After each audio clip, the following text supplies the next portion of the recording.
Something happened today, and I know you're all wondering what happened with President Biden. I say president because that's what they call him.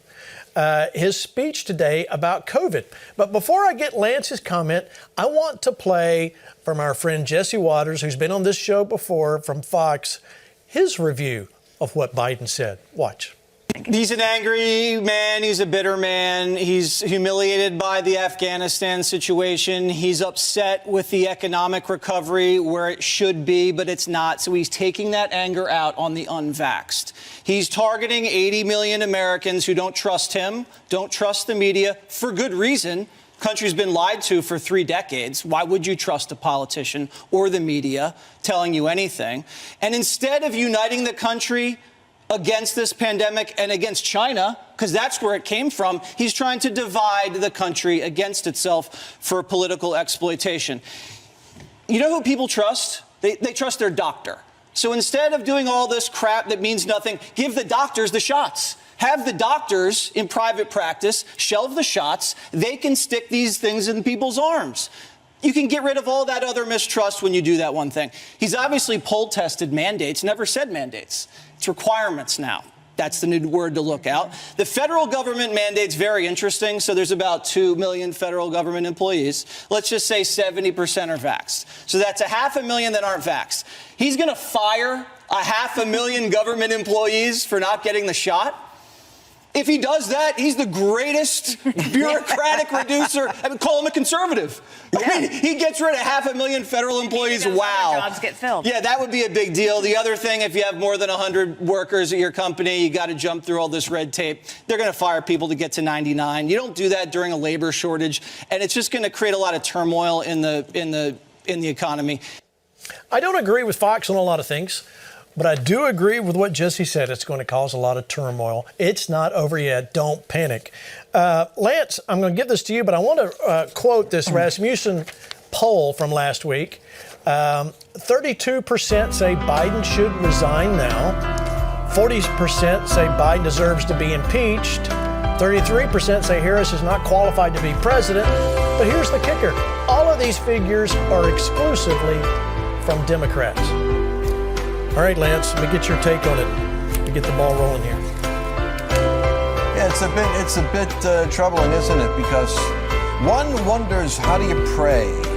We're supposed to pray for those that are rulers and are in authority. This has been a real confusing period of time if you don't believe this administration is legitimate. And yet, the analogy I always use is, they broke into the cockpit, they took over the plane, and now look at what they're doing to the ride. We have to turn them over. We have to replace that cockpit. That's what those midterms are going to be about. It takes patience to do this. God's working out his plan, I think, to bring America back on track. I think America's a prodigal nation, Gene. I think that the prodigal son, had he gotten relief or a couple of checks from dad, he never would have stayed with the pigs and gotten into the problems he had. America's experiencing a kind of buyer's remorse on the left.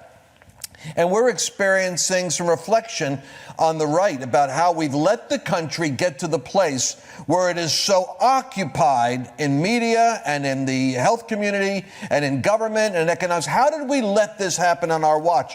And I think it's because we weren't watching. The final thought is, the wisdom that is from above is, first of all, pure and peaceable and open to reason. How do you know this is demonic insight, demonic work going on in the White House? They're irrational.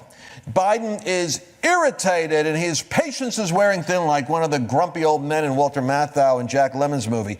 His patience is wearing thin with the rest of America, but the fact is, there really isn't science on their side, and we'll find that out tonight. Absolutely. In fact, we've got a doctor on tonight, Lance, but before we get to our guest, David Harris Jr. posted some things, and I want you to see, speaking of doctors, because your doctor should know, here's a study. Fully vaccinated healthcare workers carry 251 times the viral load. Pose threat to unvaccinated workers. That was Dr. Peter McCullough, who's been on this program. This one, triple vaxxed Israel, largest COVID hotspot on earth. Okay, but wait, that's not all. Israel is now the world's COVID hotspot. Cases soar despite country's trailblazing vaccine rollout. sparking fears about other highly vaccinated countries will be hit by another wave due to jabs' waning immunity. And here's what Bloomberg says, all right? There's growing concern that vaccinated people may be more vulnerable to serious illnesses from the COVID Delta variant than previously thought. Are you getting it yet? Israel, 85 to 90% of the hospitalizations are in fully vaccinated people. I don't even know what to say. All right, this one from The Guardian. Why most people who now die with COVID in England have had a vaccination.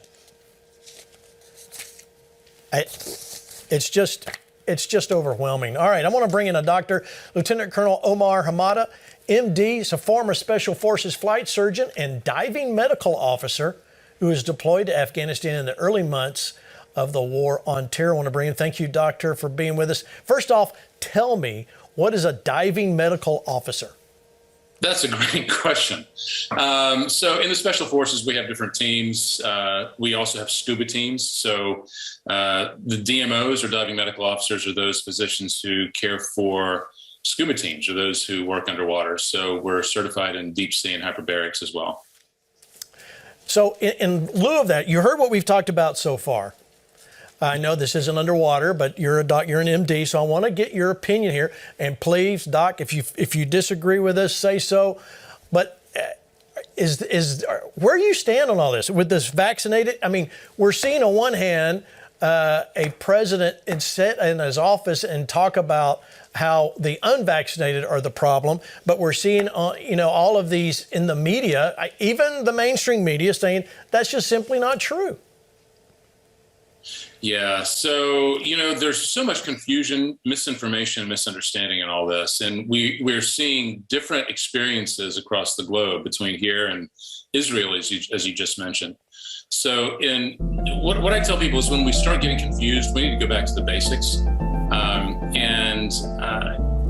It's sort of difficult. I think, there's really, it's a serious virus, and it's not killing as many proportionally as we're being led to believe, I think, but it is killing a lot of people. Our hospitals are overrun. We in the hospital are getting beat up. I mean, it's wall to wall. I saw a report today from fellow physicians in several different parts of the country where we are actually running out of oxygen because we're having so many patients on such high flow oxygen, up to 60 liters a minute. And the hospitals just don't have the capacity to maintain that over a long period of time. I have another friend who is in the Special Forces as well.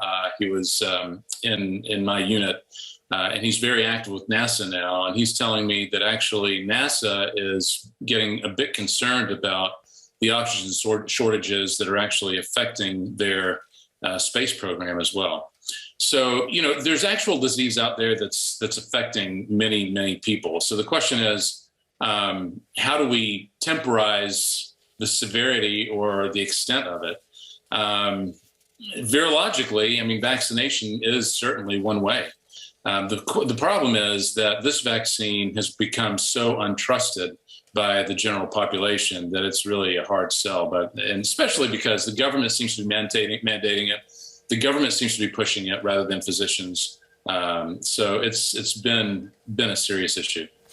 What about, let me say here again, since you brought it up, we're not saying that the COVID is not real. Absolutely, it's real, and it's something that has to be dealt with. So we agree with you, Doc, on that. But what about the unvaccinated? Isn't there enough documentation out there? Someone that is either has the antibodies or has already gone through COVID, they are not likely to get the virus again. Is that correct? Well, not quite, but you're close. So if somebody's had COVID and had the disease, they build a natural immunity that goes much deeper and is much more profound than anyone who's been immunized. And in fact, several studies have shown that. And the numbers have ranged from 13 times to 25 times greater immunity or immune protection with someone who's had the natural disease and recovered rather than someone who's merely been vaccinated. Because the vaccine doesn't contain the actual virus, and it doesn't really mount a full-on immune response. It does generate an antibody response by helped by having the body create those spike proteins or S proteins that then the body reacts to and creates antibodies against. So, but it doesn't really involve the entire breadth of the immune system, including T killer cells and the memory cells, the B cells and T cells that create an immunological memory. So natural immunity is certainly much better. So the question is, if someone's had COVID, do they need a vaccine? So traditionally, we would say no. But with all these variants, what we're finding is a single booster may improve their immune system with regards to variant protection, like against Delta. But I think that's really all that's going to be needed is that single booster, if anything. What about when we talk about the whole vaccine? You know, what's been shocking to me, and I'll bring Lance in on this too. Lance, you can come in. I'll let you answer this first, Lance. What has been surprising to me is that we talk so much. All we hear is vaccine, this vaccine, this vaccine. We still don't hear, and this is something Dr. McCullough shared with us, we're not hearing much about treatment or prevention. We don't. All we hear is along the lines of get the vaccine, get the vaccine. Lance, I'll let you go first on that. Yeah, I mean, I have grown. All of us have been getting an education on this thing. What's sad about it is that there's such divergent professional thinking, and so the medical community isn't all speaking with one voice on this. And one of my concerns is the role of pharmaceuticals. I am intensely now distrusting of the corruption in government and the corruption in spending and the lobbying efforts of big pharma working with politicians. I don't like the fact that patents are now being bought by the government, and government employees can be making money off of those patents, and the universities are buying these, because it creates a real problem. Politics, by its very nature, is not scientific. Political science is about the acquisition of power. So if new data comes in that says you really screwed up withdrawing your troops before you got your citizens out of Afghanistan, they can't be honest and admit it. They can't learn. They have to double down on a stupid idea and make it sound like it's successful. The same species of logic that screwed us up in Afghanistan could be working in the government right now. We don't trust the pharmaceutical government alliance, the billions of dollars that are being made by pharmaceuticals. I got friends of mine that are very conflicted about this. They said, we made a killing on investments that's in the pharmaceutical industry, and I'm not even sure about this vaccine. I want to know why we're not talking about the antibodies, about ivermectin, about other protocols that people like Joe Rogan were using that are alternatives to the vaccine. I want to know about the troubling side effects of this vaccine in people that are 65 years old and older. I want to know how much research are these pharmaceutical companies putting into negative reactions, because we, especially those of us that didn't like what happened on November 3rd, we don't trust the Afghanavax program. Yeah, I agree. All right, Doc, I'll let you take that. Go ahead. There are a lot of questions that are all good questions, and we're distrustful with good reason, right?